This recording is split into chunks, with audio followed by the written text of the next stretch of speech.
So, apa yang kita nak buat hari ni, kita nak buat satu quiz.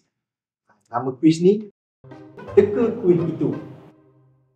Okay. Saya sebut nama kuih itu, sampai petan dulu, dia akan jawab itu. Boleh. Kalau salah, member sebelah boleh tolonglah. Okey. Angkat tangan dulu, okey? Alright? Acu buruku. Tahu angkat tangan. Siapa tu angkat tangan? Yang tahu buruku yang tu je. Acu tu mana? Pula demi dia. I pula. This one.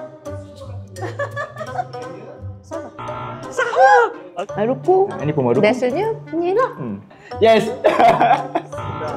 Kenapa sih? Yang ni. Betul tak? Wah, ini lagi banyak. Betul. Okey. Yang ni lah kot. Ya, tepat sekali. Oh, yeah. Dia acu, dia ada acu kat depan. Acu dia. So kalau acu yang ni lah. So, yes, itulah acu buruku. Oh. Jilebi. Jelebi ya? Okay, I try. Inilah balasan. Yang ni dah salah. Sebab tadi salah. So yang ni. Saya rasa ni kot. Nak try lagi. Jelebi. Nama yang oren ni. Ya, tepat sekali. Yeay. Jelebi. Jelebi. Is it betul? Ya, Wow, tanya. ya, tepat sekali. Betul? Betul. Betul. Okay, nak try? Cuba try tadi. Oh, Manis. Mana? Ini memang manis. Adi resem. Adik. Oh. Okey. Hmm. Ya, tepat sekali. Adik resem eh? Ada rasa. Saya sebut lagi. Saya teka yang ni lah. Ya, betul. Betul eh? Betul eh? hadir. Okey, saya nak try. Asal yang ni kot. Yang ni. Oh, yang ni betul. Oh. Palkova.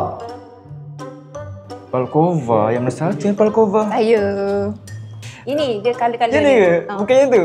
Yang ni? Ini kan? Okay, saya cuba lah. Yang ni betul tak? Okey, saya nak try pula. Okey, Ila. I think this one. Oh, salah juga. Salah. Sini dah betul. Yang bulat ni kot. Kuih mamo. Kuih mama. Bukan Palkova. Bukan. Bukan. Hafiz lah try. Ni lah kot. Ya, tepat. Oh, yeah. Yeay. Okey, saya try yang ni kot.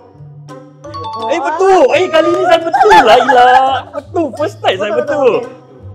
Yang mana? Ini eh? Yes. Ya. Cuba Kita angkat rasa, sikit. kita rasa. So ni apa nama dia tadi? Palkova. Pavlova. Favorite. Okey, Ila. Untuk saya suka yang ni. This one sedap.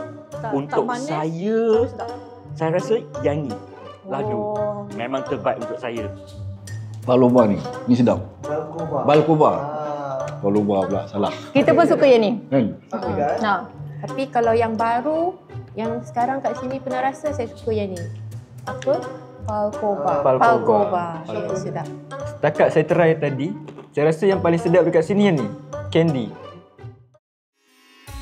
Sweets taste better when shared. And sharing is caring. Inia Deepavali வாழ்த்துக்கள். Selamat Hari Deepavali.